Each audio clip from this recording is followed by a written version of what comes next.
السلام عليكم حبوباتي، كنتمنى ان شاء الله يا ربي الحبيب انكم تكونوا في حاله جيده. اليوم جيت وبغيت نشارك معكم هاد التورته غزاله او كيكه او سموها كما بغيتو. شوفوا كيفاش كتجي رائعه رائعه وبالطبقات وكتجي رطبه رطبه. هاد لاجينواز خدمتها بالبسكوي، كتجي كتحماق وصراحه يعني واحد المذاق واحد الرطوبه كما كتشوفوا كيفاش رطبه. كنتمنى انكم تبقاو معايا حتى نهايه الفيديو ونمشيو من الطريقه والمقادير من الاول حتى الاخر. خليكم معايا.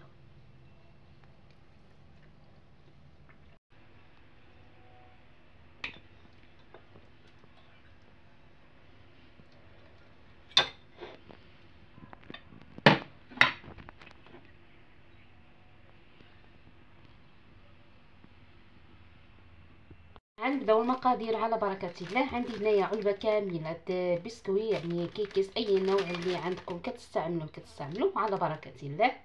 غنعمل هنايا علبه كامله، غنضيف عليها 2 بيضات، كاس الا ربع د سكر سنيده يعني سكر حبيبات، وفانيليا كتعطي هذا المذاق مزيون. غنعملو رشيشه د الملحه ضروري، نصف كاس د زيت المائده، غنضيف كاس كامل د الحليب. دابا غنطرب كلشي ومن بعد نتلاقى معكم.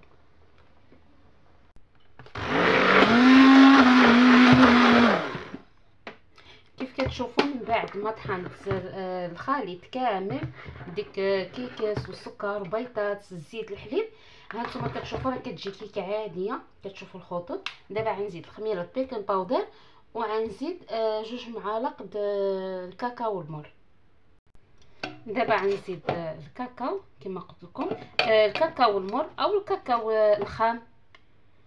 المهم هذا هو الكولاكاو يعني الكاكاو المور اللي كيجي ديك المذاق مزيون في الكيكه. غنخلو شويش باش ما كتبقاش ديك الكويرات باش ما كيهبطوش. صافي على هذه الطريقه هاد الكيكه او الطورطه راها كتجي رائعه. كنتمنى ان شاء الله يا ربي انكم تجربوها وراه ما عاد ندموش. لما لا الانسان يجرب اي حاجه وان شاء الله انها تعجبكم. دابا غنزيد خميره بيكن باودر من وزنها 15 غرام حتى هي غنخلى باش ما كيبقاش ديك كويرات كما كتشوفوا.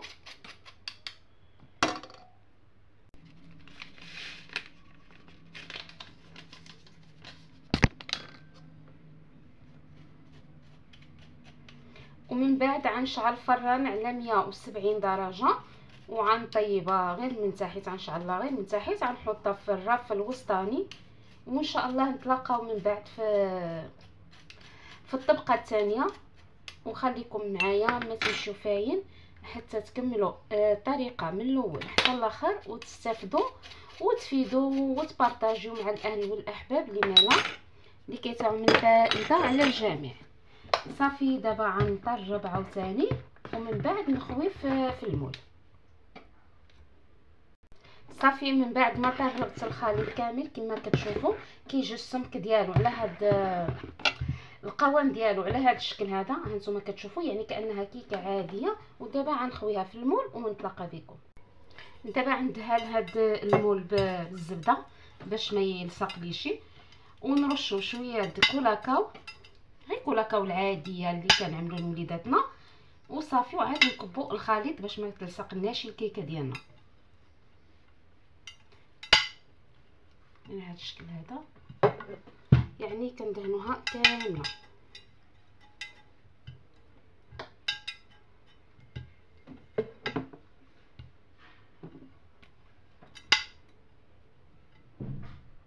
صافي من بعد ما طلقتها دابا غنكب الخليط.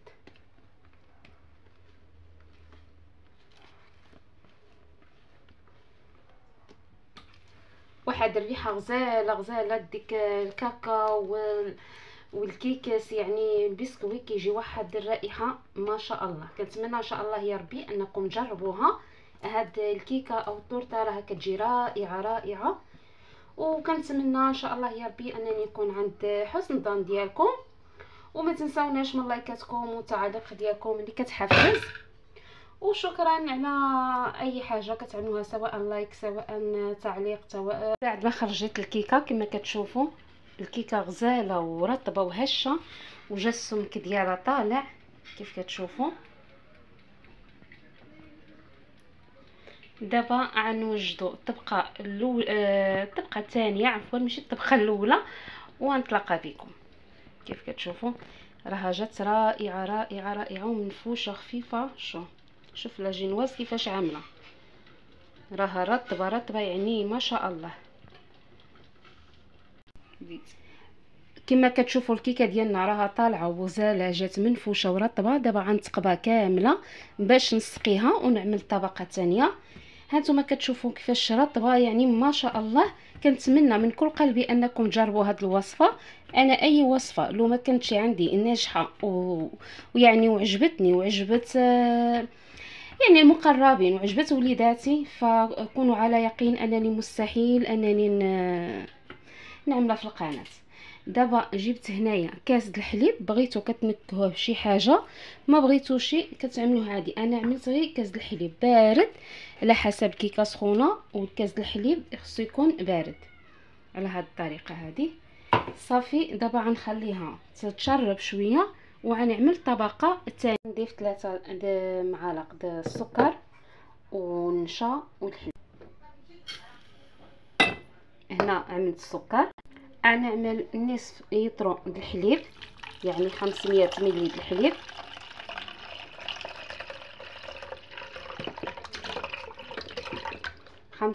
ملي د الحليب وجوج معالق د النشا، 2 معالق كبار د النشا. وغنخلط هادشي هذا كامل بمونيميكس، ومن بعد نحطو يغلى مزيان على البوطه على نار متوسطه، وفي نفس الوقت كنحرك يعني ما كنوقفش من التحريك باش ما يلصقش. غنخلطو بمونيميكس باش ما يهبطليش القاع. من بعد ما خلطت بمونيميكس صافي دابا غنبقى نخلط مزيان مزيان حتى يغلى لنا الخليط ديالنا، ومن بعد غنخوي فوق الكيكه ديالنا. حطيتها هنايا في الطاس. دابا غنزيد واحد الياغورت البانن، يمكن انكم تعملوا اي نكهه، وغنحرك مزيان مزيان وعاد غنعملها فوق الخليط.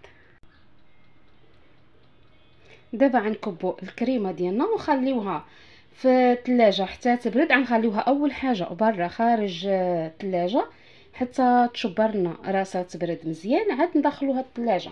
كتبقى لنا في الثلاجه مده 6 ساعات ولا، حيتاش دابا باقي الحراره يعني طول ما بقات بزاف راها كتجي حسن وحسن.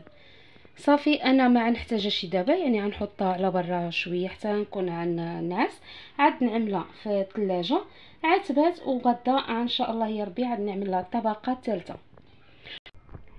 صافي دابا غنخليها تبات ليله كامله في الثلاجه، وفي الصباح ان شاء الله يا ربي الحليب غنعمل لها الطبقه الثالثه. غنعملوا الطبقه الثالثه. غنعمل معلقه نسكافيه، معلقه غير صغيره نسكافيه. من بعد غنعمل السكر، جهد معلقه كبيره وحده باش ما تجيناش حلوه بزاف. دابا غنزيد النشا القربو ديالها دغيا كيطير، جهد معلقه كبيره وحده كيف كتشوفوا. غنضيف كاس كبير د الماء او 2 كيسان د العنبه ما عامرينشي. صافي بهذا الشكل هذا. دابا غنخلط مزيان مزيان حتى ينسجم الخليط، وغنحطو فوق بوطه النار متوسطه، ومن بعد غنضيفو غنعملوه على الكيكه ديالنا.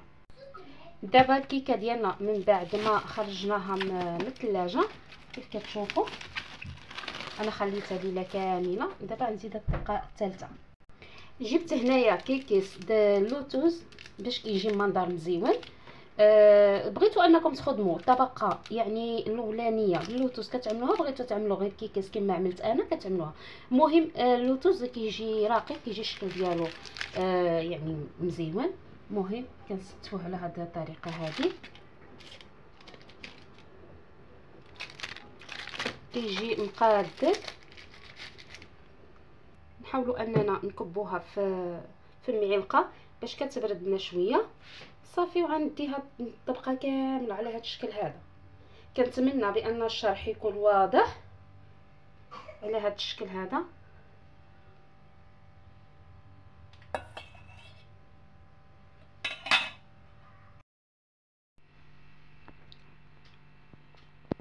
دابا غنرجعها للثلاجه ونخليها حتى تبرد، ومن بعد نتلاقى بكم. الصوره ماشي واضحه يعني التليفون ما عندوش شي تصوير مزيان، ولكن المهم هما المقادير والطريقه راها واضحه وباينه.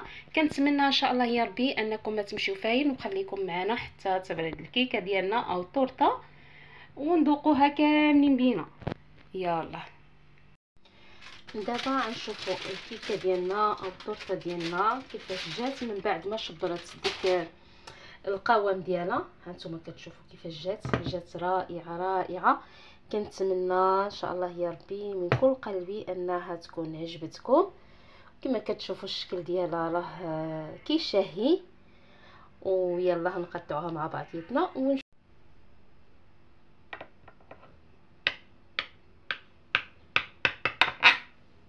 نتوما كتشوفوا يعني كتجي غزاله ورائعه رائعه، والتقطيع راها رطبه وخفيفه خفيفه خفيفه. لا جينواز راها جات غزاله. كنتمنى من كل قلبي انكم تجربوها. شفتوا كيفاش كتقطع يعني بسهوله، وطبيعه الحال هتكون هاي من الجناب.